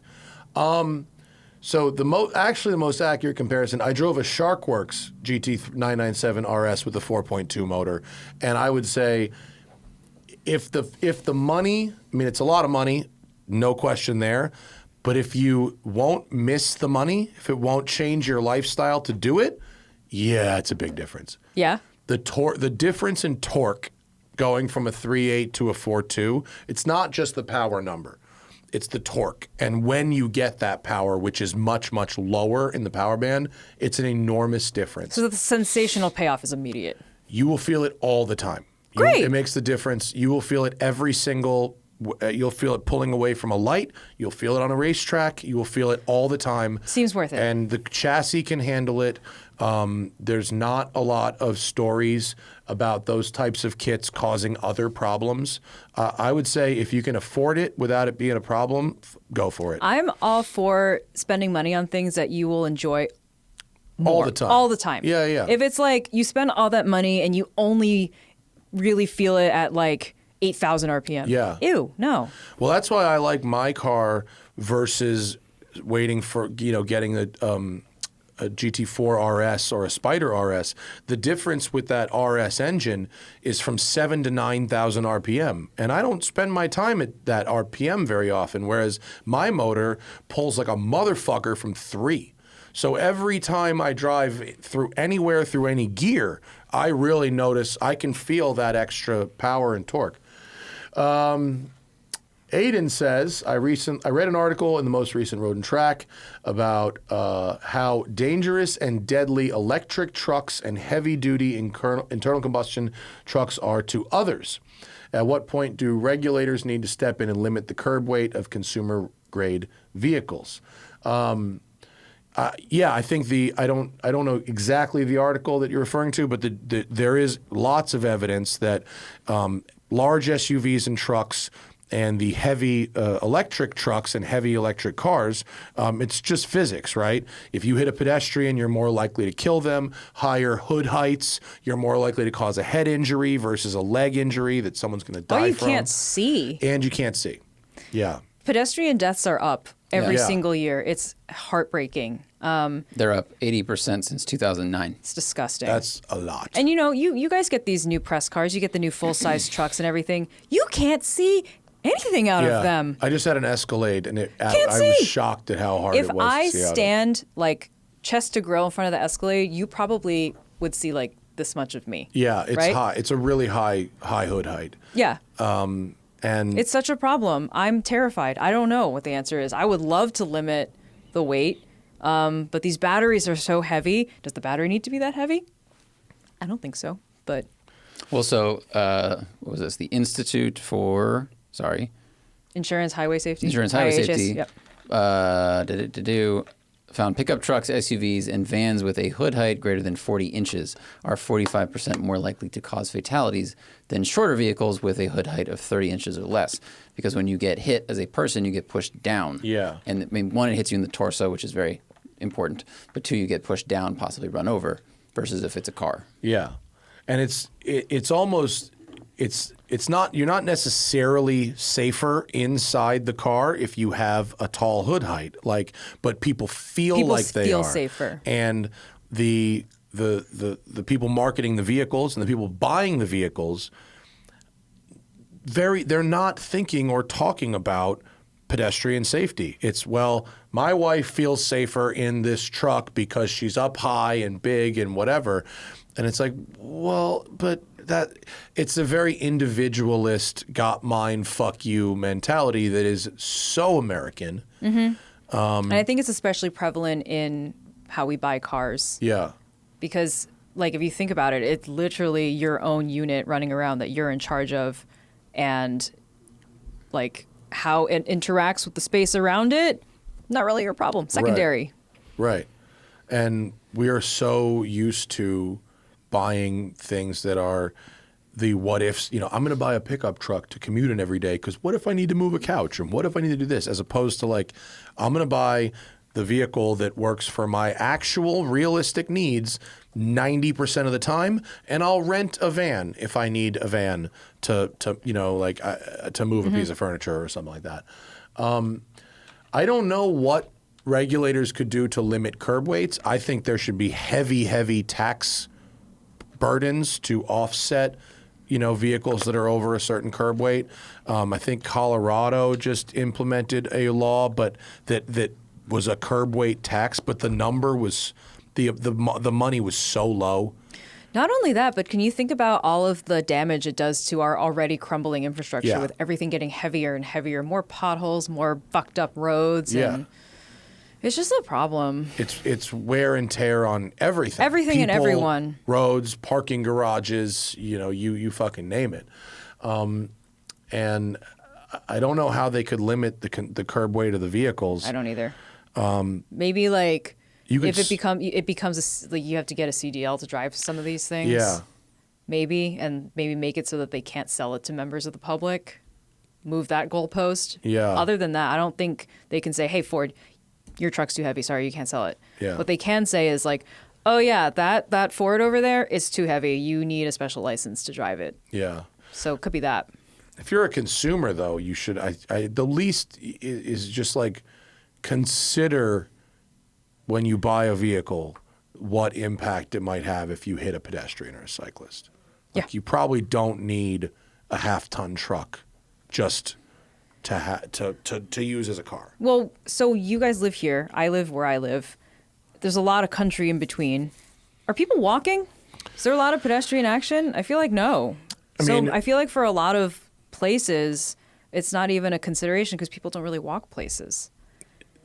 I think there are urban centers all over the country. Sure, that have but people outside who of are urban walking. centers. No, no, probably not. Probably not. No. I don't know if people are biking a lot outside of urban centers.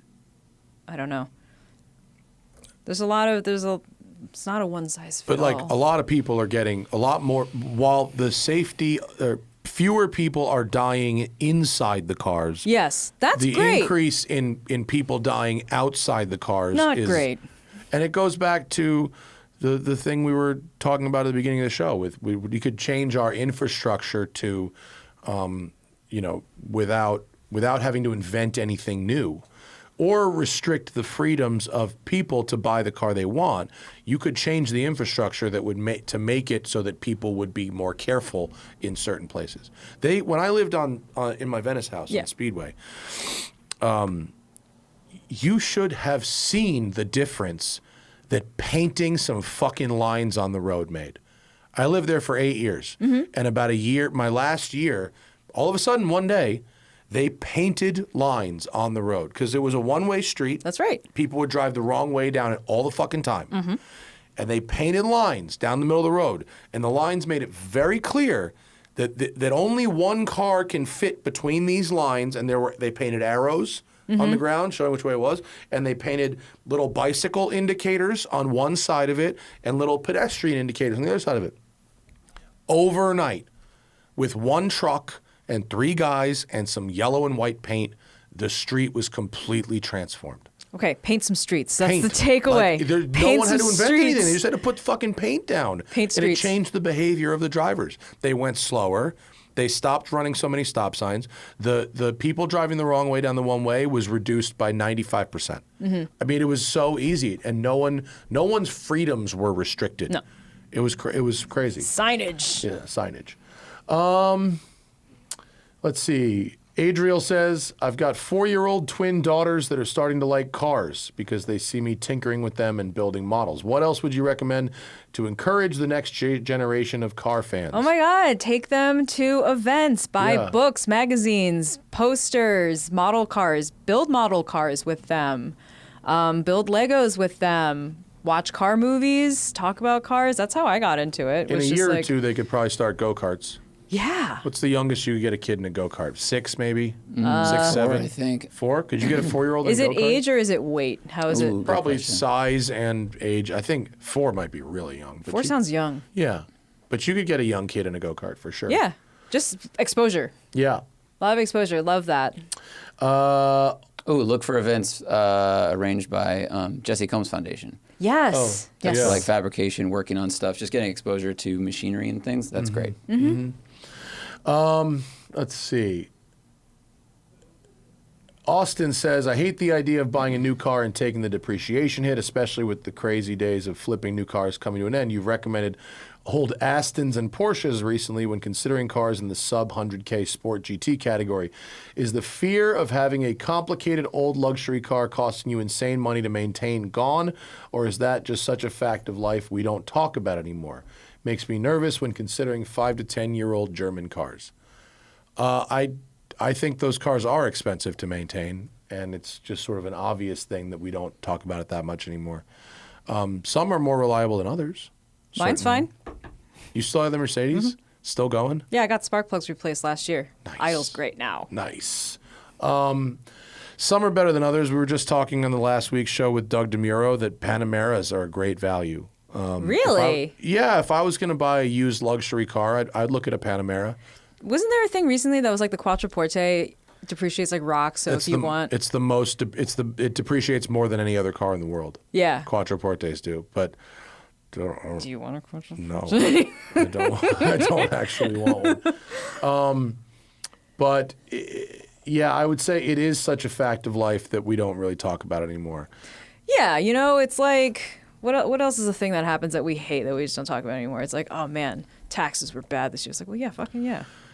Sucks. Yeah, I mean, there's stuff like the like cars with air suspension. Like those have a life cycle, that air suspension of like 10 years, and it might be 20 grand to go through it and fix it. So if you look at a 2013 S-Class and it looks nice, but like, yeah, but you might have to do the air suspension. I have that thought every single time I drive a new luxury car now. Like I had the new 7 Series recently. Have you driven that thing? The electric one? Ours was the V8 one, but okay. The new 7. Crazy. So it had the automatic doors and it had the theater screen and, you know, the auto moving seats and this like beautiful display and all this stuff, you know, really bamboozles you when you first get into it in your first like 6 months of ownership. But then I'm like, hey, how about when that stuff all starts to go? Who's going to replace all these fucking motors and all this complicated wiring? My mechanic can't do that. He's not trained for it. No. Who is? A dealer. And that's a dealer? Really it. Yeah. And then so 30 years down the line when they stop making these parts, then what? There is a legitimate concern about the ability for these very, very high-tech, high-end cars. What does happen those to them touch in like screens 10 years? in the door, in the back of the door? Like, okay, so what happens when those pixels die? Do we replace the entire screen? What if they stop making the screen for exactly that shape and exactly that resolution hooked up to all these controls? I don't know. People talk about 90s, you know, Mercedes and BMWs like they're a problem, but compared to what they might be facing with a 2018 model BMW in 5 or 6 years, like that might be nothing. So I will say that Vinny, who my friend who also works with us here, bought a 90,000 mile 2012 Alpina B7 that he really likes. That's really and brave. It was cheap. That's and so it's brave. Pretty pimp. That's brave. Yeah, pretty pimp. Tom says, how long do you stay in touch with your old Jalop alums? We had dinner with 2 of them last night. Rosales is not a Jalop alum, but I talk to Alanis literally every single day of my life. I talk to her every day. I talk to Patrick George basically also every day. David and Jason I keep up with. We're actually seeing them later this week because we're doing a bunch of auto show stuff. I see Raph pretty regularly because we all live in the city. Andrew, I probably see a couple times a quarter. So yeah, we keep in touch. It's one of those rare jobs where it's like, don't make friends with your coworkers. No, like these are some of my best friends in the entire world. Good. So very frequent. Fox says, I had a 2014 BMW M235i with the ZF 8-speed. And while it was nice, car. It was. We get a lot of questions about those. I never got the feel of the motorsport shifts like I experienced in my brother-in-law's Z4 with the DCT. Have current ZF transmissions in the M cars improved the feel to motorsport DCT levels? I feel like he answered his question already. No, but he's talking about cars that are like 8 to 10 years old. Compared to today. Because like the M2 and all these cars, there's no more DCTs. They're all automatics now. Yeah. In fact, the race car is automatic. Has the ZF 8-speed. I don't think it's quite as smooth on the downshifts as the DCT was. But it's pretty good. I think it's more daily livable. I think that's what they're aiming for. It's smoother each day. Yeah. And it's good. They'll say it upshifts. The upshifts are faster. BMW will say it upshifts and downshifts faster. BMW will also say those straight 6 engines sound good. BMW says things. They do say things, and you don't have to believe them. I don't think they're quite as good, but I understand why they're replacing the DCT with the 8-speed. It's probably more efficient. It's just more livable. It's just comfier. Yeah. Thomas needs to get a ski rack for his 964 Safari. Nice. Should we go with a Seasucker suction cup rack with the whole car being PPF'd or a Thule rack that clips into rain gutters? We have an answer to this.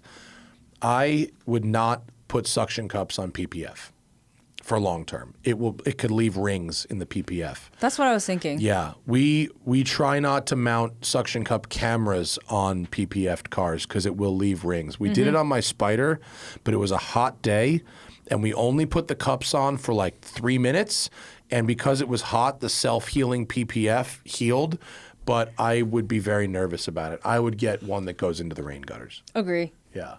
Those racks are cool, the suction cup ones, but I wouldn't put one on a PPF roof. If you could, Christian says, if you could commission a custom Porsche, what would it look like? recommending a GT3 Targa. You know those like the Porsche executives and members of the Porsche family, they can like have cars built that don't exist. Did you ever see the Targa? No. They did a Targa with a GT3 RS engine. Oh, I didn't realize they were talking about that. I was like, oh, you mean like on the configurator? No, like create a Porsche that doesn't exist. And like someone in the Porsche family got a 991.2 Targa with a GT, or maybe 992 Targa with, Oh. That's Aries design? Oh, that's someone else. No, that's Aries design. Someone built that. But Porsche themselves built a Targa with a GT3 RS powertrain in it, which is pretty fucking cool. So I would use the Cayman chassis. I would have the 6-speed with the turbo engine. Yeah. Oh, spicy. Yeah, that would be a good time. Yeah, I would say like the Carrera GTS 3-liter twin turbo engine with a 6-speed in a Cayman. It's like a Cayman Sport Classic. Yeah, it'd be fucking rip. It would be so fun. That would be a good time. That would be a good time. Okay. This is interesting. Let's see. Jared says, we got 3 more. Jared says, wants to get into the automotive industry as a way to productively engage with my hobby. He's a therapist. He works 25 to 30 hours a week, but wants to find something productive to do with my time, separated from my current job. I don't need the income. As journalists, do you have any ideas something could do for free and get more involved in the industry? Plot twist, I'm in Northwest Ohio. I mean, you could start a website, start a blog, start an Instagram or a TikTok. You could put together local events. You could run a monthly Cars and Coffee. Yeah. You could, I don't know what like racetracks there are. Yeah, I was like, you could do like organized track days, or be a marshal, be a flagger, like a volunteer marshal. Like a lot of people who can marshal in exchange for some track time. You could volunteer if you have any mechanical ability. There's probably some endurance racing teams that would need a helping hand, just to have someone around to help carry fuel jugs and be involved in the racing team. There's lots of some stuff. suggestions. Lots of stuff. Yeah. Man, 25, 30 hours a week. Doing all right. Sounds nice. Doing all right in Northwest Ohio. Sounds nice. Therapy pays well, so I hear. David says, Kristen, what authors and writers were you inspired by to pursue your journalism career? Let me see. So I read a lot of the UK magazines when I was coming up. I forget the writers now. I think like obviously like Clarkson's column was really good. It was basically anything that didn't sound like it was just regurgitating numbers and there was actually like a narrative to it. I read a lot of Sam Smith, and then now you meet Sam Smith, you're like, oh yeah, of course. Yeah, that's why he writes like that. This tracks. That tracks. It was also a little difficult for me because there weren't a whole lot of like young female representation. So on that aspect, I felt a little alone because a lot of those men in those days were writing for other men, and the writing kind of like sounded like it. I got some Clarkson from like 92 in the other room that has not aged well. No. So yeah, you know what I mean. You know, it's like they talk about like cars like they're women, and it's like really weird. Don't fuck the cars, please. So that part kind of on my own. But in terms of just the pros and being able to see the car as something other than a thing that takes you places. Yeah. Kevin says, seeing that they came out at the same time and I'm not even going to read that part of the sentence because it's wrong.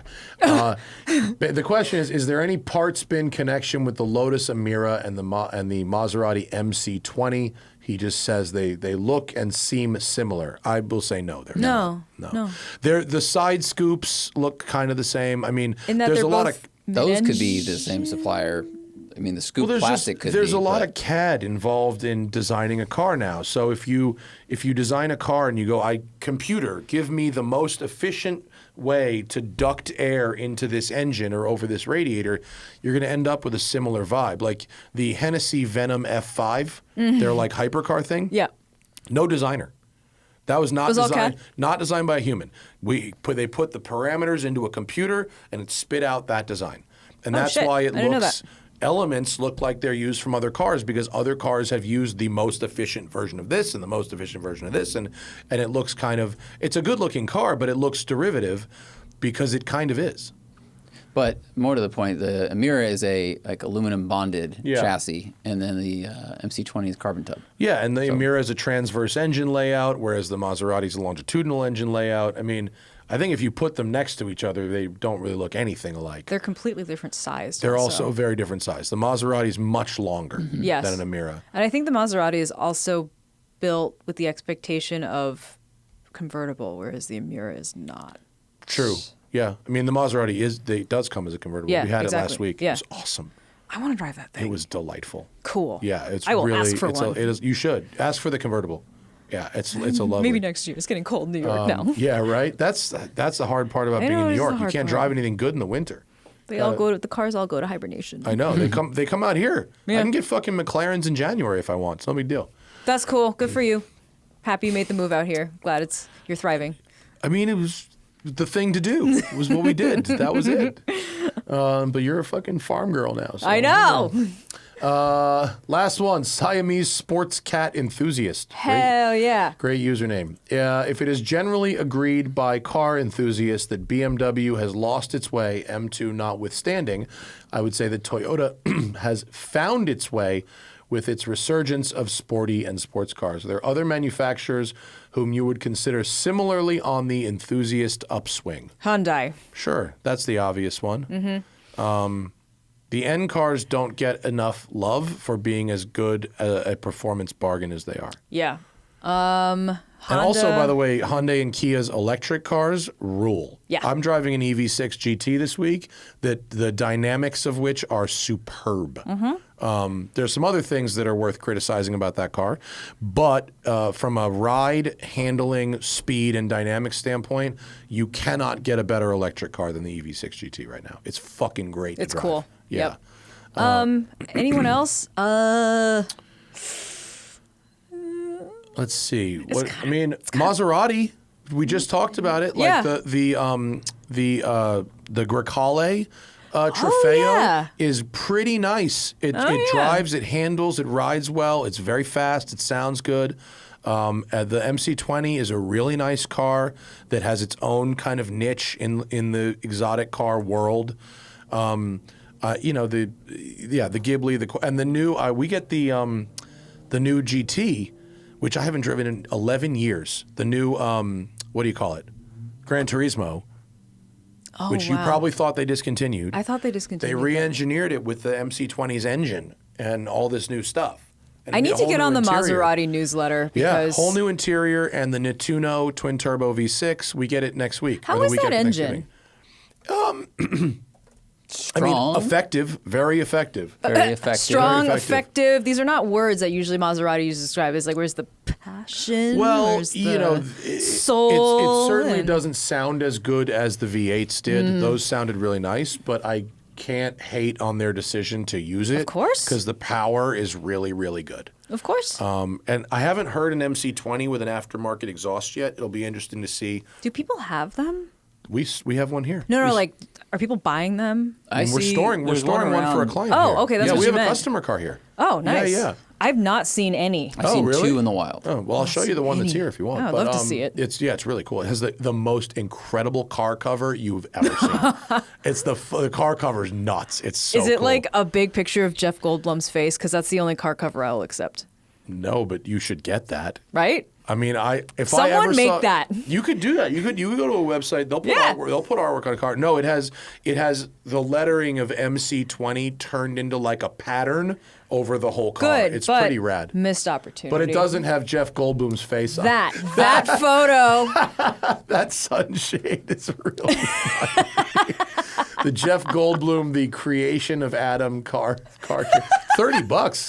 $30. You should just buy that. Oh my God. I want that. That rules. Yeah, that's fantastic. But yeah, I think Maserati is moving in the right direction. Wait. Those Jeff Goldblum steering wheel cover. God, Etsy is just full of gold, aren't they? That's hilarious. Oh my God. I love it. A Jeff Goldblum car cover would be exceptional. Yeah. So I fully encourage you to get that. Yeah, weird. Jeff Goldblum LeMay pillow. All right. Oh, That's sequins, not LeMay. Sorry. You should buy that and leave it in that $65 million house and just leave sneak it it see in. if they notice. Yeah. That would be a funny thing to do. The weirdest sneak thing shit about into that those house houses. was if you use the servant bathroom off of the kitchen, the door was like striped glass. Yeah. And I thought when I turned it, it would do that like aughts thing where it would Yeah. become frosted glass. didn't? Stayed see-through. No way. So I was like, The Maserati Am I supposed roof to has pee that, in the here? electrochromic glass. I wish that was the case. You have to keep an eye on the help at all times. At all What if they times. steal the soap? What if they're Do you doing remember lines? the in the address kitchen? of the They house? would. Can we look up the Zillow listing? It's in Bel Air, right? Yeah, it was like 1885. $65 million house. What the fuck was it called? All right. My phone's in the other room. Just look up 65 million Bel Air home. Tour de jour. Is this it?